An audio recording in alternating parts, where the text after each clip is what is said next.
물권 변동을 위한 등기의 요건에서 여러분들 살짝 앞으로 가서 7번 한번 보셨죠. 자, 42페이지에 42페이지 7번 한번 가서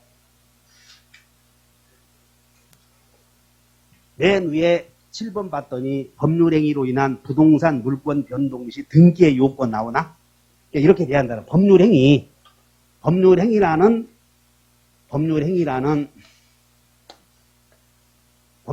수단을 통해서 부동산 물권 변동이 일어나려고 하던 법률행위와 등기가 있어야 된다는 거지. 그러면 법률행위로 인한 등기로 인해서 그것이 권리 변동이 생기려거든 원인이 유효해야 돼, 원인이. 그 다음에 절차가 등기에서 효력요건을 갖춰야 되는데 이 등기에서도 여러분들 미안한데 저 앞에 한번 가봐. 저 페이지 6페이지 한번 가보자고. 거기에 성립요건과 효력요건 나오죠. 그래서 여기서 예를 들어서 목적에서 효력요건 한번 봐봐. 목적에서 무슨 요건? 거기 동그라미 쳐봤더니 다르다. 확가 적타. 읽어내겠냐? 지금 6페이지 펴라고 했더니 폈지? 다좀 확가. 그러니까 뭔 얘기냐면 여러분들이 그 내용을 응용할 수 있어야 되는데 여기 봐라. 법률행위로 인한 부동산 물권 변동이 생기려거든 법률행위와 등기 있어야 되고 이게 성립요건이야. 됐나? 그래서 42페이지 맨 좌측 앞에 봤더니 다 같이 성립요건 나오나? 거기에 다 같이 법률행위, 등기 이걸 봐줘야 돼. 42페이지에. 그러면 자 백헌 문화생이라면 그러면 법률행위와 등기가 있으니까 성립요건이라면 아따 또 효력요건 필요하겠구나는 거 예상해야 된다는 거예요. 항상 우리 민법은 따른다. 성립, 효력, 소멸 요 단계만 묻는 거예요. 성립, 효력, 소멸. 그러니까는 법률행위로 인한 부동산 물권 변동이 성립이 돼서 유효가 되려거든 법률행위 있어야 되고 등기 있어야 돼. 그러면 이건 성립요건이라면 각각 또 효력요건 갖춰야 돼, 안 갖춰야 돼? 효력요건에서는 매매가 뭐 해야 되고 유효해야 된다 그 말이야. 유효. 그 다음에 등기에서는 따른다. 절차의 적법, 내용의 합치 이런 요건을 오른쪽에 쓰여 있잖아 지금. 여기에 효력요건에 보면 그러니까 여러분들이 책을 볼 때 내가 쓰고 이 백헌 선생이 쓴 의도도 좀 읽을 수 있어야 되는 거예요. 요약집을 만드는 의도도 읽을 수 있어야 돼. 다시 성립요건, 효력요건. 그리고 우리는 자 페이지 여러분들 미안한데 6페이지로 한번 가볼까요? 요약집 6페이지 갔더니 맨 위에 한번 읽어본다. 일반 성립요건, 일반 효력요건. 그리고 그걸 물어보는 이유가 맨 오른쪽 끝에 한번 읽어본다. 효력요건 결여시. 효력요건 결여시에는 무효 아니면 취소지? 이걸 알기 위해서 공부한다 그 말이에요. 효력요건 결여시. 따라서 여러분들 다시 페이지 넘어와서 아따 머리 아프다 하지 말고 42페이지로 한번 가봐. 요약집 42페이지로 갔더니 뭐라고 됐냐면 효력요건 결여시 등기의 효력을 물어봤잖아 지금. 찾았나? 효력요건 결여시의 효력을 물어보니까 앞에 있는 내용과 뒤에 있는 내용이 부합하지 않아. 부합하잖아 지금. 앞에서 배운 내용하고 뒤에서 배운 내용이 따릅니다. 참 논리적이다. 여러분들 나는 그렇게 가르쳐줬는데 그걸 파악을 못하면 계속 어디 가고 있는지를 모른다는 거예요. 그래서 물권법에서도 맨 유효 무효만 배우는 거예요. 물권법에서도. 근데 물권법에서는 법률행위의 유효 무효를 또 배우면 민법 총칙에서 내 법률행위의 유효 무효를 배우고 왔는데 또 그거 배운다면 물권법 언제 배울래? 그러니까 물권법에서만 나오는 특별한 효력요건을 배운다는 것이야. 그것이 다른다. 등기의 효력요건 배운다 그 말이에요. 이렇게. 그러면 등기 자체가 예를 봐라. 등기 권리변동이 생기려거든 이렇게 되지. 안 해도 돼야지. 이게 권리변동이 생기려면 법률행위가 유효해야 되고 그 다음에 등기가 뭐 해야 돼? 적법해야 되고 내용이 합치돼야 된다 그 말이야. 그러면 적법이 우선이겠어? 내용이 우선이겠어? 적법이 우선이야. 적법해야 되고 그냥 3단계로 거쳐서 그 다음에 내용이 합치돼야 된다. 그래야 제대로 물권 변동 생긴다 그 말이야. 다시 한번 절차가 적법. 이해 갔나? 그런 내용을 머릿속에 그려야 돼. 다시 한번 원인의 유효, 절차의 적법, 내용의 합치. 뭔 얘기인지 알았어? 근데 우리는 뭘 배웠냐면 절차가 적법하지 않은 경우는 이미 토요일 날 하나의 등기부에는 하나의 물건에는 등기부가 2개 개설돼야 돼. 1개만 개설돼야 돼. 등기법에 토지는 1개인데 등기부 막 여러 개 만들어 놓으면 안 되잖아. 1개만 개설돼야 되고 2개가 개설되었다면 나중에 개설된 등기부는 무효다 그 말이야.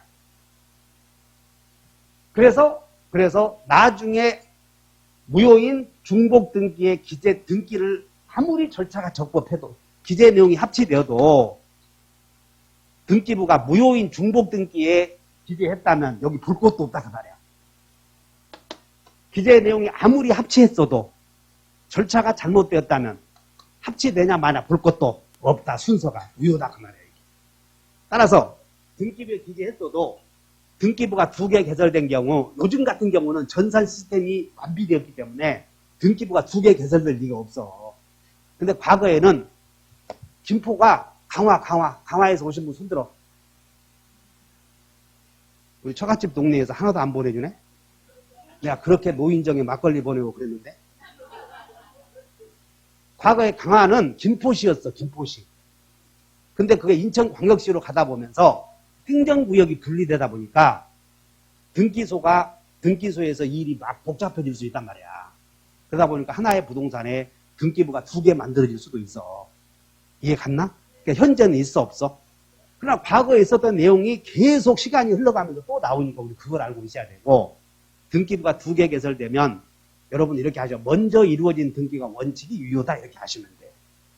됐나? 그래서 무효인 이중 등기에 기재 내용이 아무리 합치되었어도 그 등기는 무효다 그 말이에요. 그 다음에 이제 등기 내용이 합치돼야 돼. 이것은 뭐냐면 우리는 등기 내용이 합치된다 그 말은 매매계약을 체결할 때는 여기서 맨 밥만 먹으면 참 미안해서 못하겠어. 나는 민법 할 때 밥만 먹으면 이거 하는데 아주 미안해서 못하겠어. 근데 어째서 여러분들은 사고방식이 나하고 같지 않나 그래. 어째서 그러냐면 내가 내 가르쳐주면 다른 데 가서 쳐다보고 와서는 바람 나서는 다른 데 보고 오니까 헷갈락 해버리는 거예요. 다른 사람이 잘한다고 하니까 그거 쳐다보고는 이제 완전히 기초 만들어 놨는데 또 대신 획 돌아갔다 와. 그래서 따라서 기재 내용의 합치, 매매의 당사자, 목적, 그것이 등기부에 기재된 내용과 같아야 된다는 거예요. 만약에 당사자가 잘못 정해져 버렸다면 등기부에 소유자 1번이 갑이었는데 을과 매매였어, 매매. 근데 2번 소유자 병 이렇게 기재되었다면 당사자가 불합치됐잖아. 당사자의 불합치. 무효. 목적물의 불합치. 무효. 이게 갑과 을이 X토지 등기부에 올리기로 한 거예요. X토지. 그러면 갑의 X토지에 을 이렇게 해야 되는데 실수로 Y토지에 갑 을에게 등기되었다면 목적물이 잘못 정해졌잖아. 이것을 우리는 앞에서 배웠던 다 같이 오표시 무효의 원칙. 다시 한다. 여러분들이 내용이 합치라는 말이 나오면 상상을 해. 도대체가 어떤 내용이 합치돼야 하냐고 궁금할 거 아니야. 뭐와 뭐가 합치돼야 돼? 계약의 내용과 다시 계약의 내용과 우리가 계약하는 사람은 매도인과 매수인이고 등기에 올리는 사람은 매도인과 매수인이 등기에 올리냐 등기관이 올리냐. 그러니까 등기관이 우리가 계약한 사람과 등기부에 올리는 사람이 다르다 보니까 거기에 잘못 기재되는 경우도 있다는 거예요. 등기부에. 예를 들어서 전세권 등기해 주시고 했더니 등기관이 복분자에다가 낮술 한 잔 먹고 지상권 등기해버렸다면 내용이 불합치되잖아. 그런 거. 그러니까 이해하셨냐고. 이런 일이 여기서 벌어지는구나. 이해하면 절대 틀리잖아. 그러면 이제 오늘은 이거 다 했어. 제가 이제 오늘 뭘 배우려고 하냐면 갑이 을에게 팔고 을이 병에게 팔았을 때 등기부에 을 그리고 병 이렇게 해야 맞는데 그냥 2번 타자를 생략시키고 병으로 등기했다면 이게 중간 생략 등기거든. 다시 한번 중간 생략 등기. 여기 보자. 등기부에, X토지 등기부에 갑액에서 을에게 팔고 병에게, 자, X토지를 갑액에서 을이 병 이렇게 팔았을 때 등기부에 기재된 내용은 이렇게 3번으로 나타나야 돼. 이렇게 해야 돼.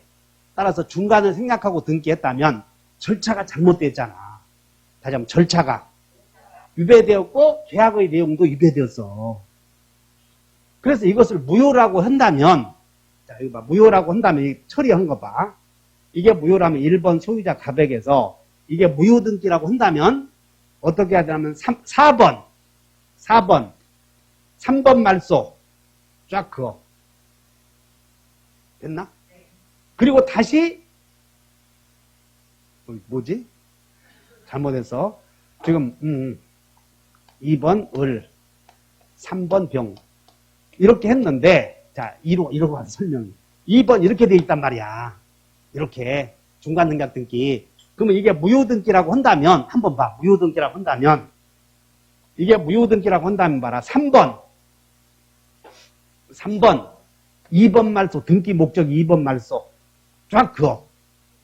그 다음에 4번 을 5번 병 이렇게 되지. 알아들었냐? 그러니까 이 말은 뭐냐면, 현 등기 명의인이 중간 등각 등기했을 때 여기서 이렇게 하나 여기서 이렇게 하나 결과는 같잖아. 그럼 현 등기 명의인이 최종적으로 종국적으로 권리를 취득할 수 있는 현 등기 명의인이 결국은 종국적으로 권리를 취득할 수 있잖아. 지금 종국적으로 권리를 취득할 수 있는 사실만 존재한다면 그걸 실체관계에 부합한다 이런 말을 쓴다니까. 지난주에 다시 사실관계, 권리관계 합쳐서 실체관계라고 그래. 여러분들 부합한다 그 말은 부합하고 부합한다는 달라. 부합한다 이 말은 대충 같다 그 뜻이야. 대충 일치한다. 이해 가죠? 그래서 이 등기를 수험생 여러분, 자, 2번을 중간을 생략하고 등기했을 때 이걸 무효 등기라고 한다면 절차가 3번, 2번 말소, 4번 을, 5번 병 이렇게 오잖아 지금. 그러니까 이게 무효 등기라고 한다면 이렇게 된단 말이야. 따라서 현 등기 명의인이 최종적으로 권리를 취득할 수 있는 현 등기 명의인이 최종적으로 권리를 취득할 수 있고 그에 상관한 사실관계가 존재한다면 이런 걸 실체관계에 부합한다. 그래서 그 등기는 유효야 무효야? 유효로 하자 그 말이야. 따라서 절차가 다소 달라도 기재 내용이 다소 달라도 현 등기 명의인이 등기된 권리를 최종적으로 취득할 수 있는 사실관계가 존재한다. 그것을 따라서 실체관계에 부합한다. 그러면 그 등기는 유효다 무효다? 유효다 그 말이야.